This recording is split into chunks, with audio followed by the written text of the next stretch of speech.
ეს არის დღის არხი რადიო იმედზე ზაზა ჭიტანავასთან ერთად დღის აქტუალური თემა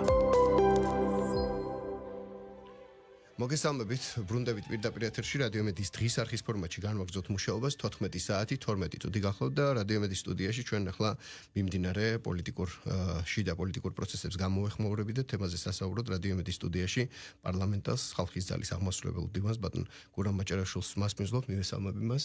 მოგესალმებით საზოგადოებას. ბატონ გურამ, ჩვენ ახალი წლის საახალწლო აქტივობების შემდეგ კვლავ აქტიურ შიდა პოლიტიკურ ფაზაში გადავედით, ოპოზიცია ისევ თავის ძველი სტრატეგიით მოქმედებს, მმართველი პარტია და არა მხოლოდ ისინი მსოფლიოს ძალიან დიდი ნაწილით ელოდება ტრამპის ოფიციალური ინაუგურაციას და ვართ აი ამ გარდამავალი ეპოქის წინაშე, აი ამ მოცემულობაში თქვენ კიდევ ერთხელ ისაუბრეთ სხვა თემას ჩვენ გამოვეხმაურებით, მაგრამ მინდა დავიწყოთ შეიძლება თქვენი ინიციატივით, რომელიც უკავშირდება როგორც თქვენ აღნიშნეთ, ნაციონალური მოძრაობის ეპოქის წარმომადგენლების გასამართლებას და ამ მხრივ ნიურნბერგის პროცესიც კი გაიხსენეთ თქვენ კიდევ სხვა ოპოზიციური და საზოგადოებრივი პოლიტიკური ძალები, რომლებიც ამაზე საუბრობდნენ,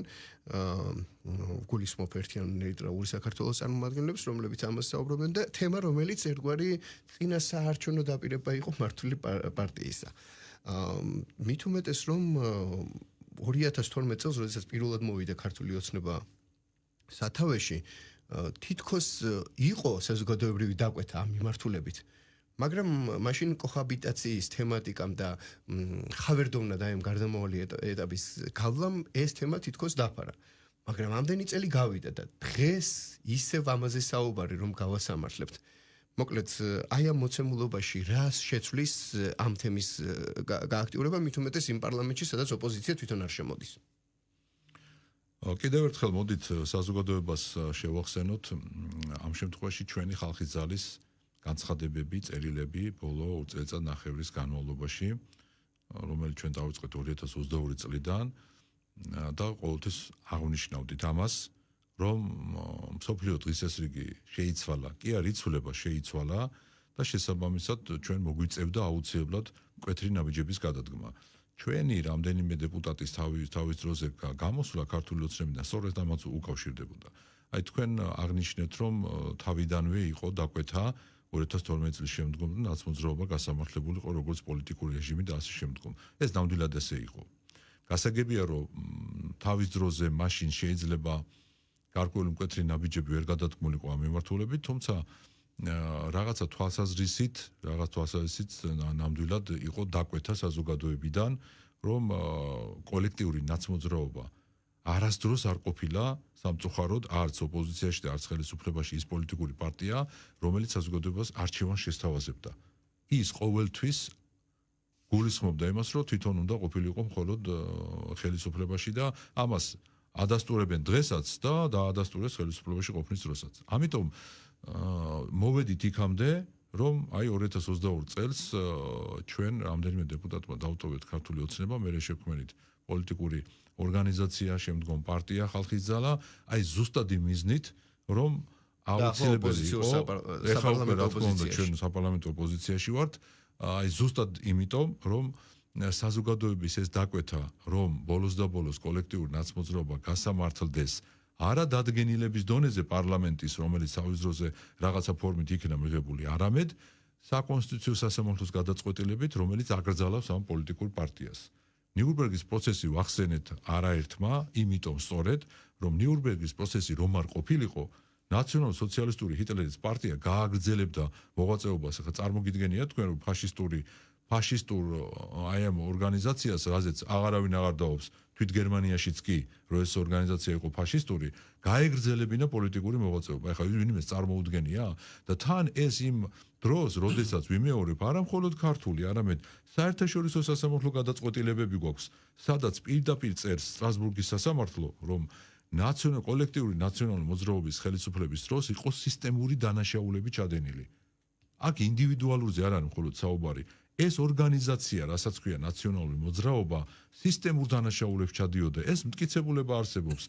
არაერთხელ ვთქვით და გავიმეორებ, რომ ჩვენ ამ კომისიაში შეიძლება რაღაცა მტკიცებულებების უბრალოდ გადმოთარგმნა დაგვჭირდეს ინგლისურიდან ქართულზე და უკვე მივიღებთ მტკიცებულებას იმისას, რომ ეს ორგანიზაცია უბრალოდ არ შეიძლება არსებობდეს ქართულ პოლიტიკაში. მან ხო ეს დაადასტურა. დაადასტურა, როცა ხელისუფლებაში იყო, რაზეც ახლა ჩვენ გვინდა რომ საგამოძიებო კომისია შევქმნათ და საზოგადოება კიდევ ბევრ რამეს ახალს გაიგებს და დაადასტურა, როცა გადავიდა ვითომ ოპოზიციაში, როდესაც არაერთხელ უღალატა თავის ქვეყანას და იქ გააშავა, ცდილობდა გაეშავებინა ბრიუსელში თუ ვაშინგტონში, დღესაც ამბობს ზუსტად იგივეს, რომ სიტყვა სამშობლო მისთვის მიუღებელია, სიტყვა ოჯახი მისთვის მიუღებელია, ეკლესია მისთვის ჩამორჩენილი ინსტიტუტია, ჩამოყავს გათხოვილი კაცი და აგინებინებს ეკლესიას, მეტი რა უნდა გაგიკეთოს, რომ ასეთი ანტისახელმწიფოებრივი პოლიტიკური ორგანიზაცია არ უნდა გყავდეს ქვეყანაში. რომელ დემოკრატიულ პროცესებზე ვსაუბრობთ, როდესაც აი ეს დამნაშავე პოლიტიკური ორგანიზაცია არის ქართულ პოლიტიკაში და არ უშვებს არავის ახლოს, საერთოდ არ უშვებდა ახლოს არც ერთ პოლიტიკურ პარტიას ოპოზიციაში. ყველა შთანთქავდა აუცილებლად. ჩვენ იმიტომ შევარქვით კოლექტიურ ნაცმოძრაობა ყველა იმას, იმიტომ რომ ნაცმოძრაობიდან გამოვიდა ვითომ ეს ახლები, მე რაღაც ძველით ახლები, მე რაღაცა გახარიამ გადააკეთა იქ და ასე შემდგომ. ყველა მათგანის სათავე არის ნაცმოძრაობა და ნახეთ როგორ ამტკიცებენ მე ამას. როგორც კი ოდნავი კრიზისი აქვს, ყველა მე ერთიანდება და ამბობს, რომ უნდა რევოლუცია ქვეყანაში. ხო ცალკე გამოვიდნენ, მაგრამ რომელიმესაა განსხვავებული პოზიცია, მაგალითად ოჯახურ ღირებულებებთან დაკავშირებით, მაგალითად საქართველოს ეკლესიასთან დაკავშირებით, მაგალითად LGBT პროპაგანდასთან დაკავშირებით. ამერიკულმა საზოგადოებამ მიიღო, წარმოიდგინეთ, გადაწყვეტილება, რომ LGBT აღარ უნდა ეს და ოჯახის სიმტკიცე უნდა და აირჩია ის ადამიანი, რომელიც ოჯახურ სიმტკიცეზე აკეთებს აქცენტს და აი ამ ტრანსგენდერულ სიგიჟეებს დავამთავრებო იძახის. ამერიკაში გადაწყვიტა საზოგადოებამ და ევროპაში გადაწყვიტა, აგერ შოლცის პარტია ჩამოაგდეს, მაკრონის პარტიაც დაბლა ჩამოვიდა და ასე შემდგომ და ნაცმოძრაობა დარჩა ისევ ზუსტად იმ ნარატივზე, რასაც ქვია ომის პარტია. აი ამიტომ მოხდება საგამოძიებო კომისიის შექმნა და შესაბამისად გასამართლება, ანუ რას ნიშნავს, რომ ამ დადგენილების შემდგომ საკონსტიტუციო სასამართლომ უნდა მიიღოს ეს ამტკიცებულებების საფუძველზე, რა თქმა უნდა, სამართლებრივი შედეგი უნდა დადგეს, რომ გაუქმდეს ეს პოლიტიკური ორგანიზაცია. პირობითად პოლიტიკური ორგანიზაცია ამ ლოგიკით როგორც ვენაბობთ გაუქმდა, მისი წარმომადგენლები სხვა პარტია შექმნიან და იქ გადავლენ და ნახეთ, გასაგებია, მოდი ასე ვთქვათ, როდესაც რუსთავი 2 ტელეკომპანია მითვისებული ჰქონდა გვარამიას და ამ შემთხვევაში ჩვენ ნახეთ, რომ არა მარტო ქართულმა საერთაშორისო მართლმსაჯულებამაც დაუჭირა მხარი იმას, რომ ნამდვილად მითვისებული იყო და დაუბრუნა თავის პატრონს, შექმნა მერე სხვა ტელეკომპანია. მაგრამ რა თქმა უნდა ეს ის არის, აღარ არის უკვე, რაც თქვა ამ შემთხვევაში, რასაც იყენებდა ცუდად რუსთავი 2 შემთხვევაში. აი ხა გვარამიამ შექმნა პარტია ახალი. შეიქმნა მე რაღაცა პარტია საქართველოსთვის, ანუ გაიყო ეს ნაცმოძრაობა. რა თქმა უნდა ამ შემთხვევაში უკვე, როდესაც კოლექტიურ ნაცმოძრაობა შეფასდება როგორც დამნაშავე რეჟიმი და ის გაუქმდება როგორც ანტიკონსტიტუციური და ანტისახელმწიფოებრივი პოლიტიკური ძალა, ბუნებრივია, რომ შესაბამისი ზიანი მიადგებათ იმ ადამიანებს, ვინც არიან იდეურად სულის ჩამდგმელები ამ პოლიტიკური ორგანიზაციის და ჯერეთი რომ ბევრი მათგანი პასუხსაც აგებს. ბევრი რამე ისეთი გამომჟღავნდება დაწუნებულია. სისტემური და ბუნებრივად მოხდება. ბუნებრივად მოხდება ინდივიდუალს გადახსვა, მაგრამ მე იმაში გეთანხმებით, რა თქმა უნდა, ახლა ნაცმოძრაობას უამრავი წევრი ყავს ახლა, ხო? ყველას შეიძლება არ მოუწიოს ინდივიდუალური პასუხისმგებლობა და ვიღაცამ შეიძლება შექმნას რაღაც პარტია, მაგრამ რა თქმა უნდა ეს ის არ იქნება იმ რესურსის მქონე, რომელიც თქვა შეძლებს სერიოზულად აჯანჯღაროს სახელმწიფო და სახელმწიფო ინსტიტუტები, რომელსაც ყვებავენ უცხოეთიდან. მე იმას გეტყვით, რომ კოლექტიურ ნაცმოძრაობას თუ აქამდე არსებობა შეუძლია, ეს მხოლოდ მათი პატრონების მეშვეობით იქიდან ყვებავენ. და ეხლა ახალ პარტიას რამდენი შექმნის ბუნებრივად იქიდან ჯერ უცხოეთშიც იცვლება უკვე თქვენ ხედავთ სიტუაცია და იქიდანაც უკვე ეს საკვები აღარ იქნება.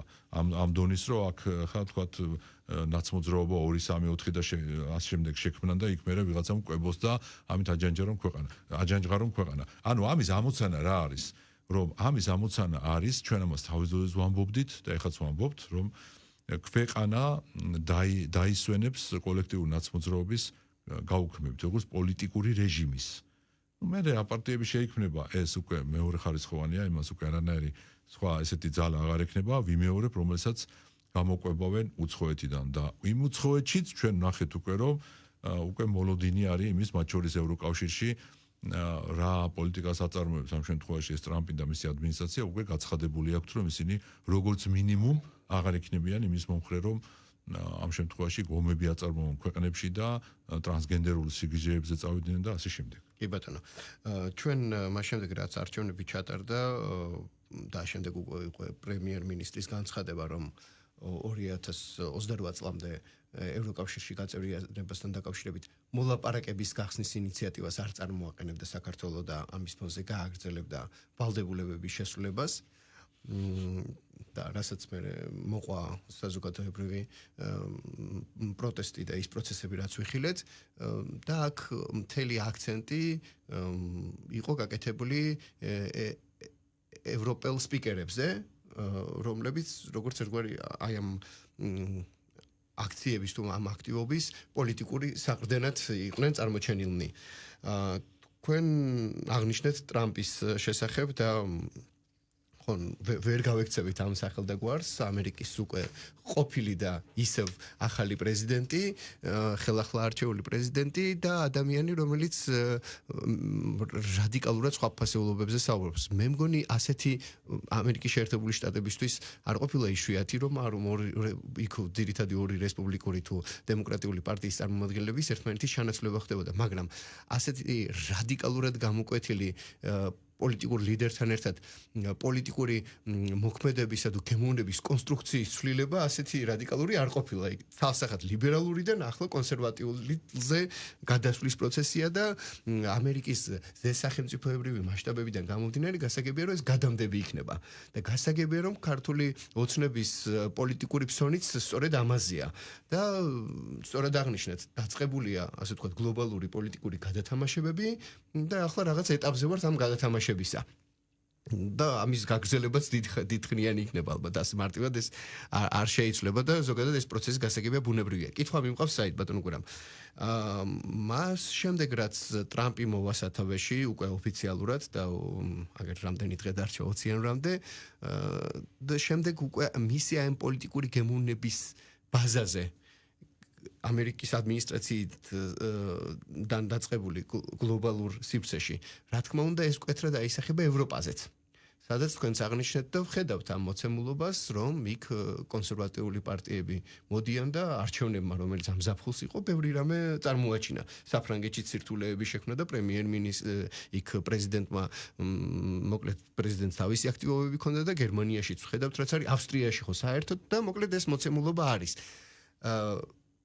ამერიკის შეერთებული შტატების აი ამ პოლიტიკური გემოვნებისა თუ დაკვეთის შესაბამისობა რამდენად სწრაფად აისახება ევროპაზე და როგორ რა მოლოდინი გაქვთ თქვენ ევროპელების მხრიდან საქართველოსთან მიმართებაში კითხულობ კონკრეტულად არჩევნებთან მიმართებაში ევროკავშირის მხრიდან არც ის არის ნათქვამი რომ ეს იყო არალეგიტიმური ან დარღვევებით სისტემური დარღვევებით არჩევნები და არც ის იყო ნათქვამი რომ შესანიშნავია არც ცუდი არც კარგი არც იქით არის ნათქვამი არც აქეთ მხოლოდ პოლიტიკური ქვეტექსტებია ხო და უფრო კონკრეტული გახდება თუ არა ამის შემდეგ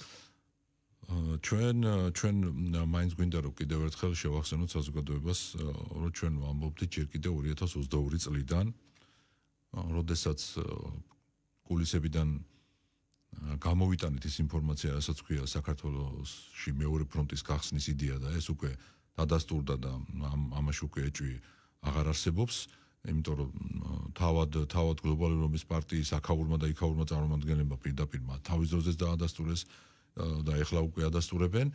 ამიტომ ჩვენ ვამბობდით, რომ ჩვენი მიზანი იყო, რომ როგორმე მიგვეღწია აი ამ პოლიტიკური გადათამაშების დროს რომ საქართველოს ყოფილიყო მშვიდობიანი და ჯანმრთელი. აი დღეს თქვენაზეც საუბრობთ 2-3 დღის შემდგომ ტრამპის ადმინისტრაცია შეუდგება საქმიანობას, აუცილებლად მოხდება გადათამაშება. თავად მომავალი სახელმწიფო მდივანი, რომელიც 2-3 დღეში გახდება სახელმწიფო მდივანი ამერიკაში, უკვე საუბრობს იმაზე, რაზეც ჩვენ საუბრობთ 2022 წლიდან ხალხის ძალა, რომ ეს სანქციები, საერთაშორისო სანქციები, მათ შორის რუსეთთან, აღარ ვლაპარაკობ საქართველოს ინდივიდუალურ სანქციებზე რუსეთთან მიმართებაში, რომელიც დამღუპველი იქნებოდა, უნდა გაუქმდეს საუბრობს. რუსეთის მიმართ სანქციები ჩვენ თუ გავაუქმეთო, სახელმწიფო მდივანი ამბობს შეერთებული შტატების. მაშინ გვექნება საშუალება, რომ უკრაინასა და რუსეთს შორის შეთანხმებას მივახციოთო. ასევე საუბრობს იმაზე, რომ უკრაინას მოუწევს უარის თქმა პირდაპირ გაგებით იმ ტერიტორიებზე, რა ტერიტორიებზეც ახლა არის რუსეთის ფედერაცია, იმიტომ რომ საუბრობს, რომ მას არ აქვს იმდენი საშუალება, რომ რუსეთის საოკუპაციო ჯარები მიიყვანოს რუსეთის საზღვრებზე.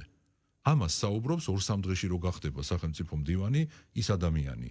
და ტრამპის დამოკიდებულება ჩვენ ვიცით უკვე, რომ იყო არასწორი ამერიკის წახალისება უკრაინის მიმართულებით ამ ომში, ის ამბობს, რომ ეს ომი უნდა დასრულდეს, იმიტომ რომ ამ ომს თუდის გარდა სხვა არაფერი არ აქვს. ანუ რეალურად რო ავიღოთ ჩვენი წერილები, განცხადებები ხალხის ძალის და ამ შემთხვევაში უკვე დღევანდელი შეიძლება ვთქვა 2-3 დღის მერე ადმინისტრაციის და მოქმედი პრეზიდენტის განცხადებები აბსოლუტურად ერთ-ერთი შემთხვევა და ჩვენი მიზანი რა იყოს სწორედ ხალხის ძალის რომ ეხლა რო ჩვენ ღმერთმა არქანას იმ დღეში ყოფილიყავით, ამ დღეშიც არის უკრაინა ჩვენმე შეგვეკითხებოდა საერთოდ ტრამპი კი არა, საერთოდ ჩვენი პოლიტიკის მომხრე რო ყოფილიყო ყველა აბსოლუტურად იქ ამერიკაში. მეტეს ამხელა უკრაინის პირველი პირის ამასინადელი განცხადება, რომელიც ეხებოდა მისთვის გამოყოფილი ფინანსური დახმარებისადმი. როდესაც რუსეთის ფედერაცია 2008-ში შემოვიდა აქ და დაიკავა ეს ტერიტორიები, რაც დაიკავა სამწუხაროდ.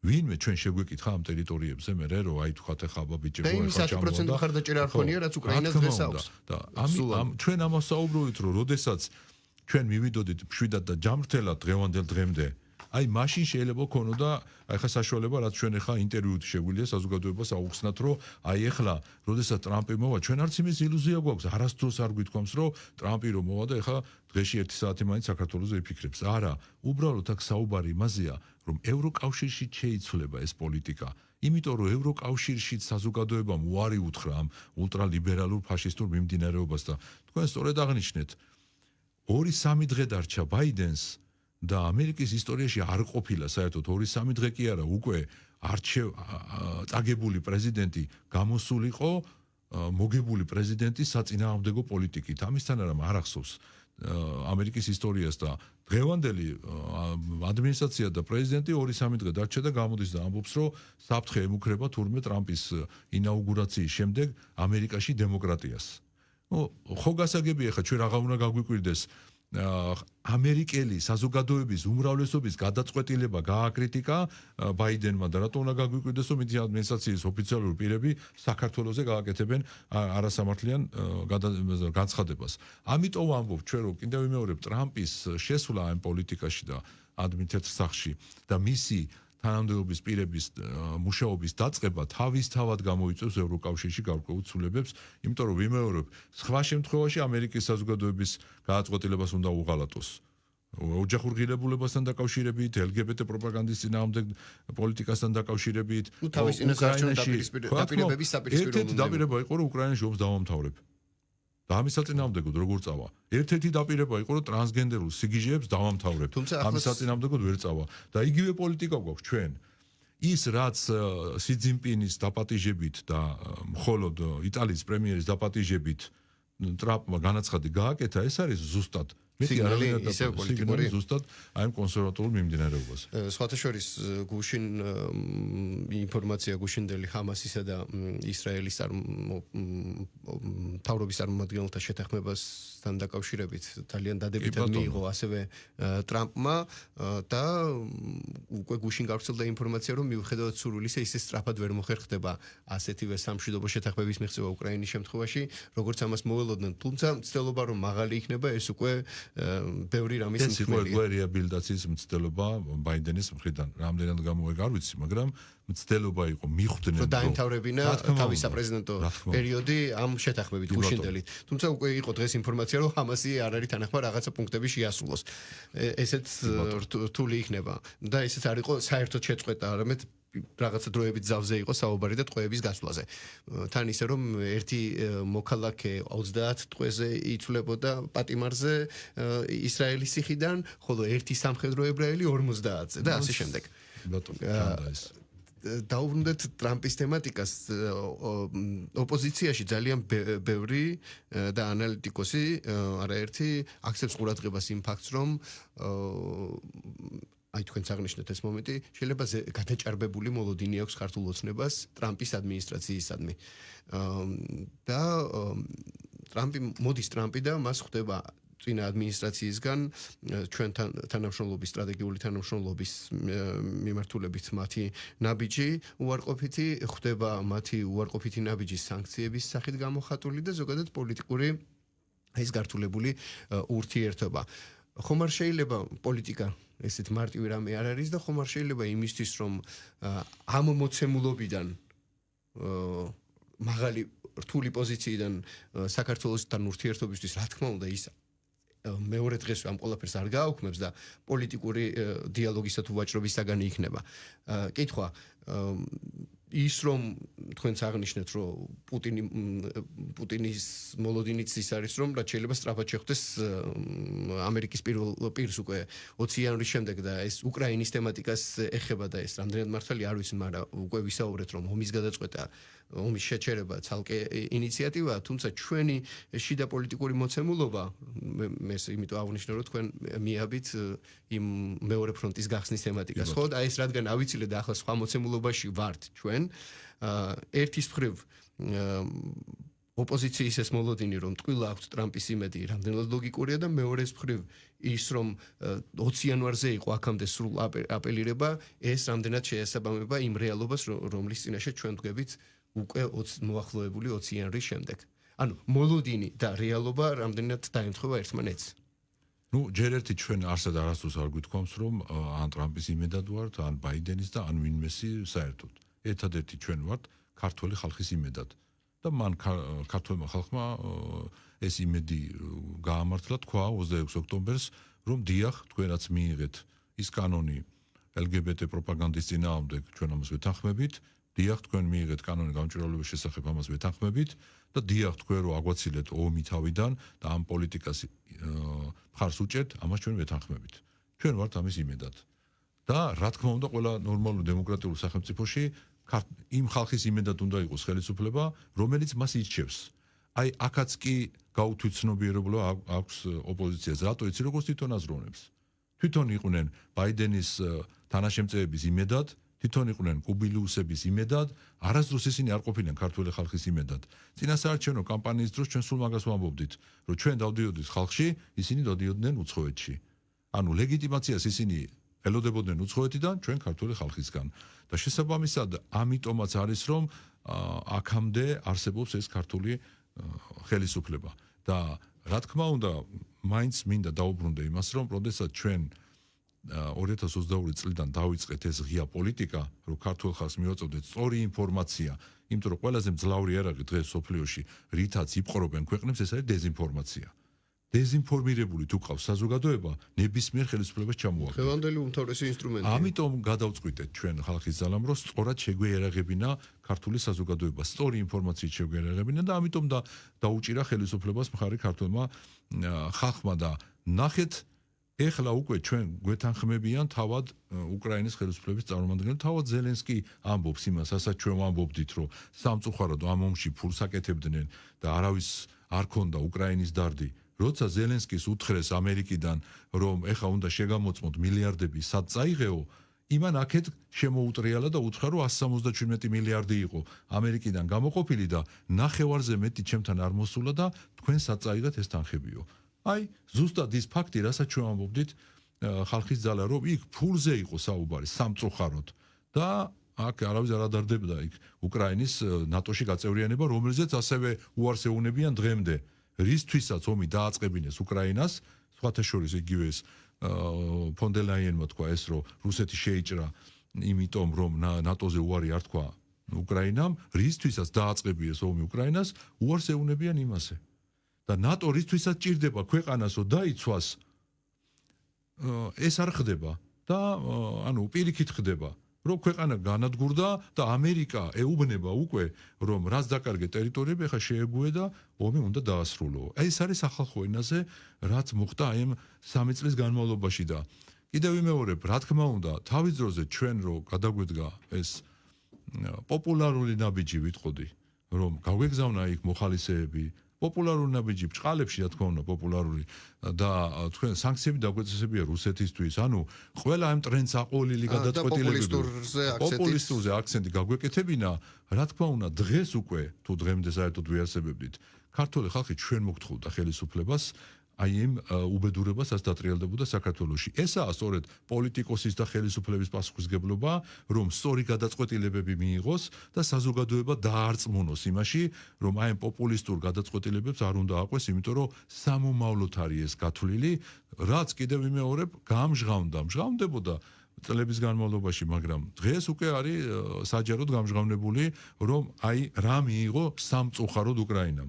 რა მიიღო იმით რომ 2022 წელს უარი არ თქვა ამ შემთხვევაში მაგალითად რასაც სთხოვდა პირდაპირ რუსეთი ნატოზე რა მიიღო 3 წლის თავზე დაკარგული ტერიტორიები მილიონამდე გაწყვეტილი ადამიანი აბსოლუტურად ბუნდოვანი პერსპექტივა დევნილთა მთელი და დღეს ეუბნებიან რომ რაც დაკარგე უკვე პრაქტიკულად ეუბნებიან პირდაპირ რომ ამას უნდა შეეგუო დევნილები ნუ რა ვიცი 10 თუ 15 და ასე შემდეგ და ასე შემდეგ აი ეს მიიღო რის გამო ანუ სანაცვლოდ რა მიიღო ჩვენ სწორედ ამას ვამბობთ რომ შენ ხელისუფლების პასუხისგებლობა ეს არის სწორედ პოლიტიკაში როცა ხარ და ხალხი რო გიჩევს ეს არის სწორედ შენი პასუხისგებლობა რომ ქვეყანა აი ამ რაღაც ორთაბრძოლებს აარიდო და მშვიდად გაიყვანო სამშვიდობოს და მერე უკვე შენ გადაწყვეტავ საწახვიდე და როგორ წახვიდე ეს არის ეს მოცემულობა და დღევანდელი მსოფლიო პოლიტიკაც სწორედ ეს არის აი ეს მოცემულობაა დღეს ანუ ამ შემთხვევაში თუ სწორად გავიგე თქვენ ამბობთ რომ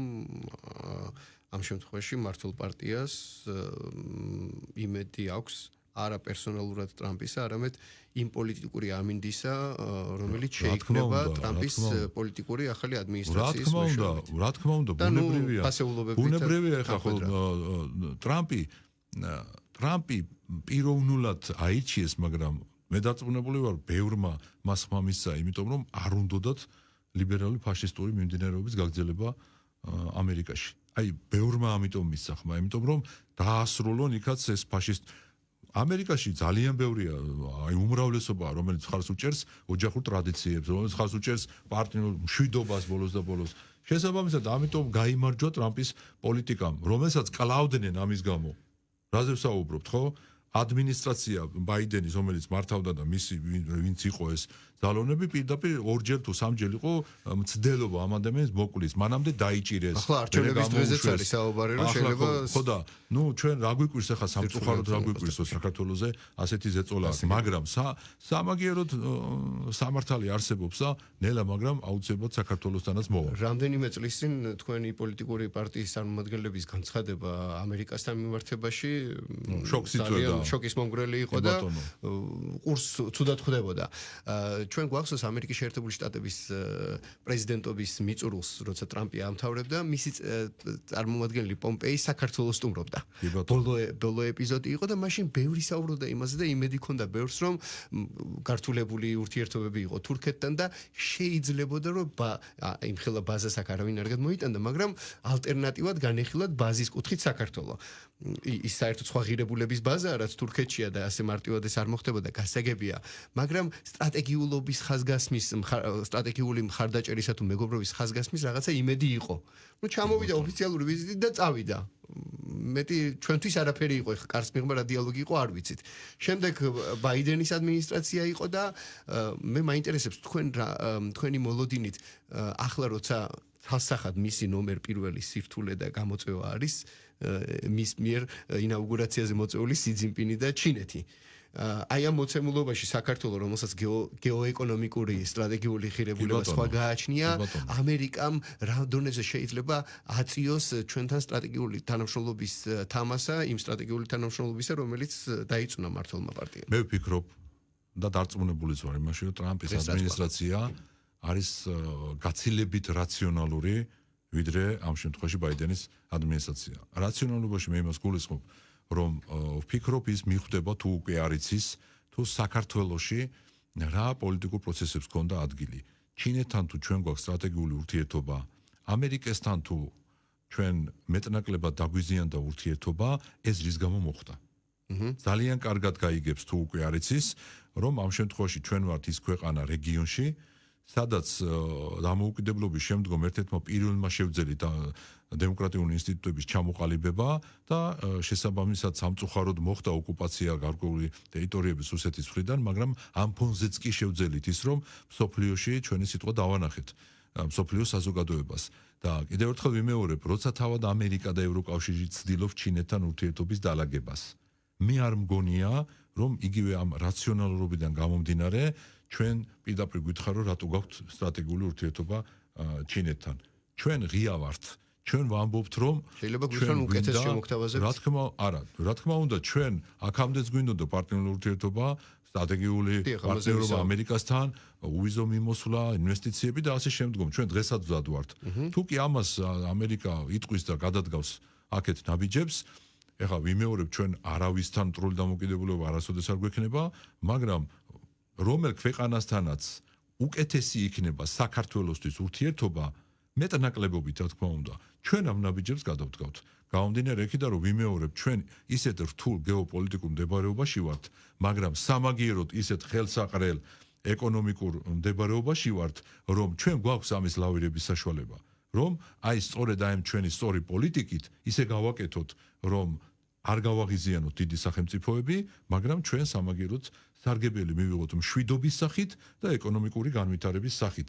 დამერწმუნეთ არც ამერიკას და მით უმეტეს არც ჩინეთს საქართველოს ეკონომიკის განვითარება არანაირ ზიანს არასოდეს არ მოუტანს და მათთვის პრობლემა ეს არასდროს არ იქნება, რომ საქართველოში მაგალითად დღესაც გვაქვს ეკონომიკა ორჯერ და სამჯერ გაიზარდოს. მათთვის ეს პრობლემა არ იქნება, სამაგიეროდ ჩვენთვის იქნება ხელსაყრელი. მათ შორის პოლიტიკური წონის ასაწევად. აქ საუბარი იმაზეა, რომ ერთ სახელმწიფოზე ჩვენ ვერ ჩამოვეკიდებით. ერთ სახელმწიფოზე ჩამოკიდება ნიშნავს სუვერენიტეტის გაუქმებას. ეს თანამედროვე სამყარო ერთ პოლარულობიდან მრავალპოლარულობაზე ცდილობს. ამიტომ მათ შორის ამერიკასთან დღესაც ვადვართ პარტნიორული ურთიერთობისთვის.